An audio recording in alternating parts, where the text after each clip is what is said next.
여러분 반갑습니다. 빵식입니다. 시청하시기 전에 방송에 도움이 되는 좋아요 버튼 한 번씩 눌러주시고요. 또 한 가지 방송을 바로 보실 수 있게 도와주는 알림 설정 종 모양도 한 번씩 클릭해 주시고 영상 보신 후에 소중한 여러분들의 의견을 댓글로 좀 마구마구 달아주시면 대단히 감사하겠습니다.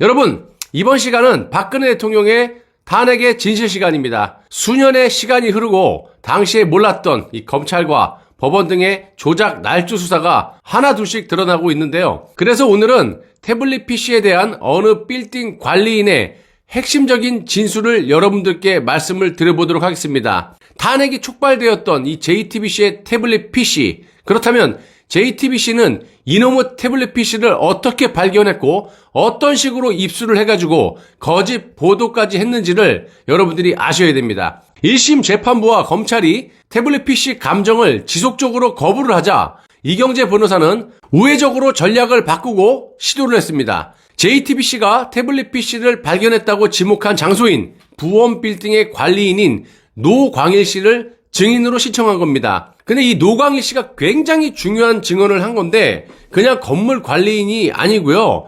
이분 얘기를 좀 들어보시면 좀 특별한 그런 사람이라고 볼 수가 있어요. 자, 이 건물에는 WK 사무실과 4층에는 고영태 책상이 있었기 때문에 매우 중요한 그런 부분이라고 말씀을 드릴 수가 있고요. 당연히 검찰은 기를 쓰고 이 노광일이라는 건물의 관리인의 증인 채택을 반대를 했지만 1심 재판부의 권유를 마지못해 받아들이게 됩니다. 노광일은 2017년 4월 19일 법정에 출석을 했고요. 이를 계기로 태블릿 PC 입수와 관련된 많은 의문들이 풀리기 시작했습니다. 자, 그 이유 중에 하나는 건물 관리인인 이 노광일이라는 사람이 보통 사람이 아니었기 때문이에요.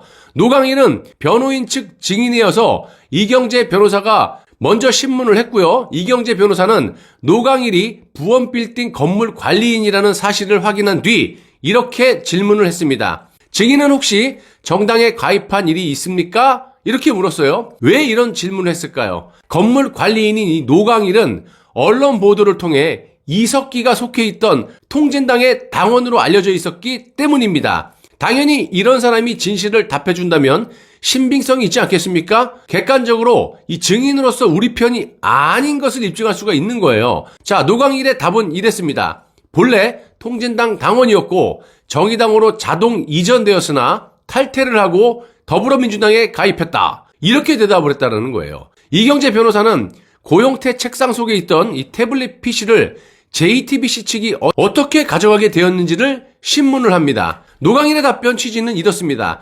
2016년 10월 18일 오전 8시에서 10시 사이에 남자 한 명이 찾아와서 WK 사무실을 물어보기에 근처 부동산으로 가라고 했다. 1시간 후쯤 그 남자가 다시 찾아와서 JTBC 김필준 기자라는 명함을 주었다. 여기서 김필준 기자는 태블릿 PC의 잠금 패턴, 이 L자를 쓱 했더니 한 방에 쓱 열렸다. 이렇게 말도 안 되는 소리로 거짓말을 했던 그 기자입니다. 다시 돌아가서 그래서 WK 사무실 문을 열어주었다. 출입구에 서서 보니까 김필준 기자가 원목으로 만든 고영태 상무의 책상 속에서 태블릿 PC를 발견했다.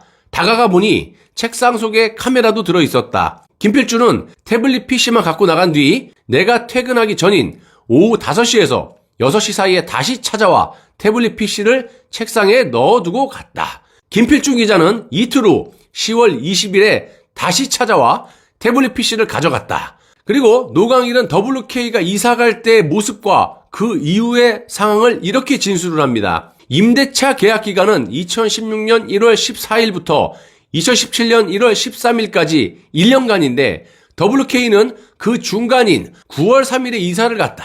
토요일 아침부터 탑자를 동원해 사무실 짐을 한꺼번에 다 싣고 떠났다. 떠난 시각이 오전 11시 30분이었다. 사무실에는 고영태 책상 하나와 재활용 쓰레기 거치대, 무슨 받침대 하나 등 3개만 남아있었다. 김필준이 찾아오기 전까지 부동산 사무실에서 빈 사무실을 구경하러 2번 찾아왔고 그 외에는 항상 잠겨 있었다. 김필준이 처음 왔다 간 뒤 1시간쯤 지나서 경향신문 기자가 2번째로 찾아왔고 그 다음에 한겨레 신문 기자가 틈을 두고 순차적으로 찾아왔으나 사무실 문을 열어주지 않았다.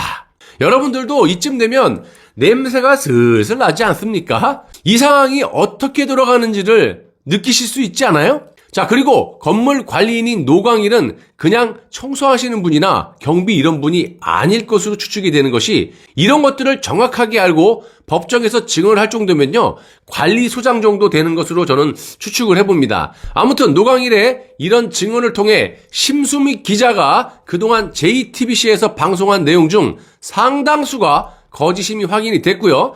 심수미는 2016년 12월 28일에 있었던 1차 해명 방송에서 이런 취지로 보도를 한 바가 있습니다. 심수미는 제가 여러 번 말씀드려서 여러분들도 아실 거예요. 기자로서 기본이 안 돼 있는 그런 인간으로서 고용태와 이성환인가요? 이 남자들과 저녁으로 폭탄주를 마시면서 고용태의 거짓말을 팩트 체킹도 하지 않고 그냥 있는 그대로 그냥 듣고 술이나 먹으면서 사실인 양 전 국민이 볼 수 있게 보도를 했던 그런 인물입니다. 그로 인해서 박근혜 대통령이 탄핵이 되고 그 보상으로 이 여자는 올해 여기자상까지 뻔뻔하게 받아챙긴 그런 여기자입니다. 다시 돌아가서 JTBC의 1차 해명방송 내용을 간략하게 말씀드리자면 다음과 같습니다. 당시 건물관리인은 다른 언론사에서 찾아온 기자가 한 명도 없었다. 충전기를 사서 다시 현장으로 돌아와 충전기를 꽂은 상태에서 비로소 태블릿 PC를 열어볼 수 있었다. 처음 태블릿 PC를 열었을 때 볼 수 있었던 파일은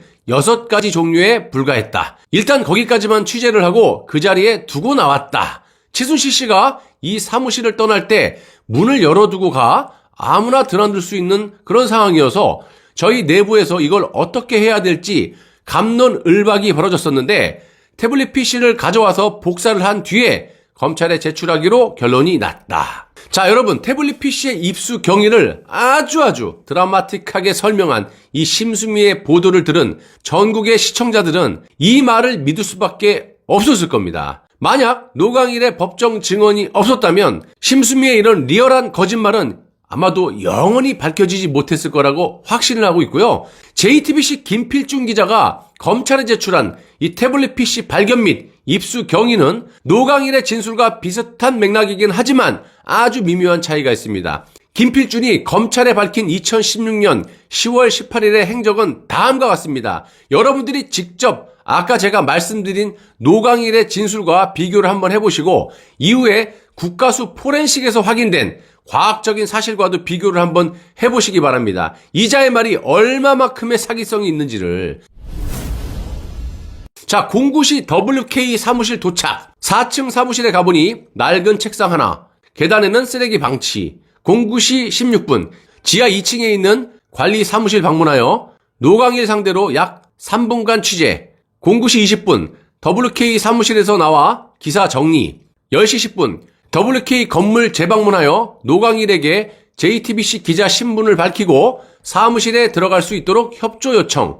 10시 30분, 노광일과 함께 사무실에 들어가 책상 서랍을 열고 살피다가 구형 태블릿 PC를 발견하고 내용 확인을 시도했으나 전원이 꺼져 있고 충전기가 없어 내용을 확인하지 못함.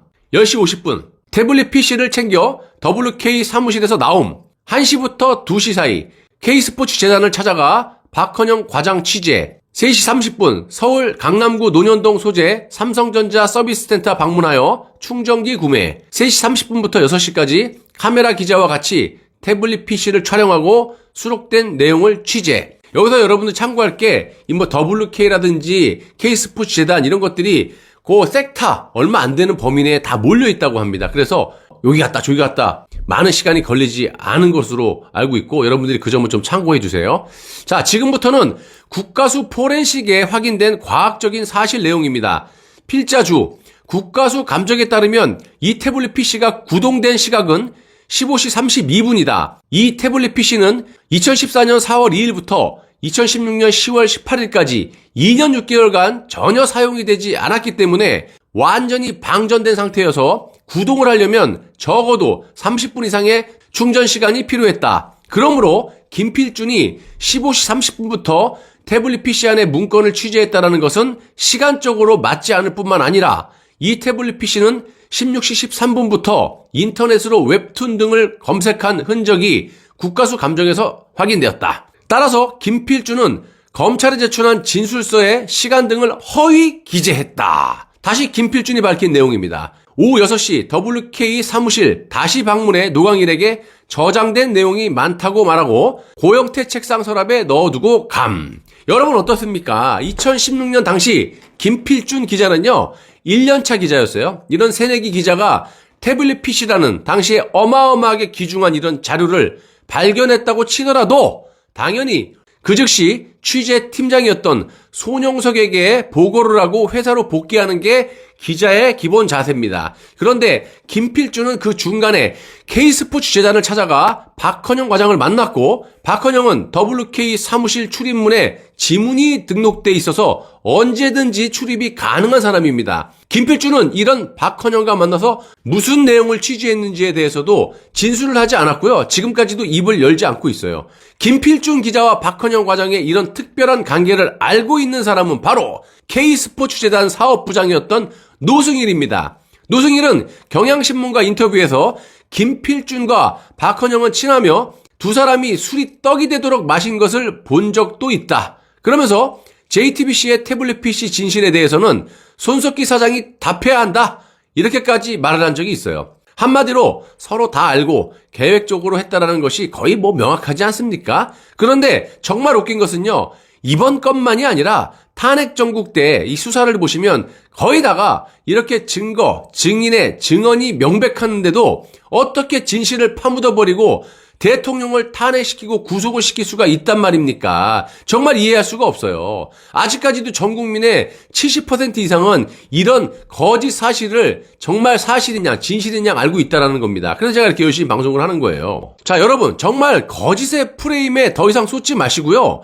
내부에 적이 너무나 많습니다. 하나같이 여러분들을 호도하기 급급하고요. 아시다시피 이런 현상이 나오는 것은요, 죄다 탄핵의 주범들이기 때문에 서로가 서로의 핵심적인 잘못을 지적을 못한다는 겁니다. 이거 질문됐다가는 너도 그랬잖아 같이 물귀신처럼 빨려 들어갈까봐 말을 못하는 거예요. 저는 절대 그런 점에서 자유롭고 정치를 하는 사람이 아니기 때문에 잃을 것이 없어요. 그렇기 때문에 이렇게 진실을 상세히 자신 있게 여러분들께 밝힐 수 있다는 겁니다. 그래서 내각 재개헌을 막고 박근혜 대통령의 탄핵의 진실을 전 국민에게 널리 알리기만 한다면 여론은 그냥 LH 사태처럼 그거보다 수천 배 넘게 확 잡아 돌아갈 겁니다. 저들의 잘못을 명명백백하게 전 국민에게 알려야죠. 그래서 자연스럽게 여론이 돌게끔 해야 되는 거 아니겠습니까? 이래서 여러분들이 이렇게 힘들게 살고 있다. 지금 뼛속 깊이 느끼고 있지 않습니까? 좌파들도 제 주위에 보면 이제는 문재인 욕해요. 잘못했다고. 그렇기 때문에 이런 진실만 알리게 되면 게임 셋이라는 겁니다. 그래서 저에 대해서 질문을 굳이 하신다면 저에 대한 해답은 바로 박근혜 대통령의 탄핵의 진실을 밝히는 거다. 이렇게 말씀드릴 수가 있겠습니다. 그래서 여러분들이 본질을 확실하게 알고 투쟁을 하셔야 된다는 겁니다. 여러분들 끝까지 시청해 주셔서 대단히 감사합니다.